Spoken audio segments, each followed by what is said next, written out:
مخصوص جوانها برادرها گوش بندازید. پیرها پدر و مادر ندارن، پدر و مادرشون رفتگی هست. جوانها گوش بکنن.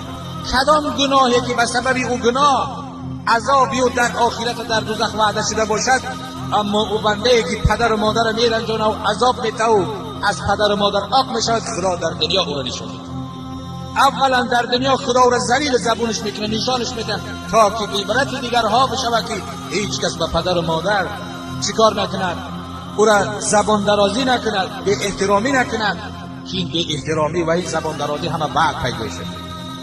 در ابتدا این مردم کوهستان ما و شما مردم بود که پدر قبلگاه میگو، همچنان که قبله طرف قبله ما و شما میگردیم، طهارت میکنیم، غسل میکنیم، لباس پاک میکنیم، بدن پاک میکنیم، و طرف قبله سجده میکنیم خدا را، و مثل قبله ولی پدر احترام میکردن قبلگاه. امروز چی؟ امروز حال پدر فرزند ببین.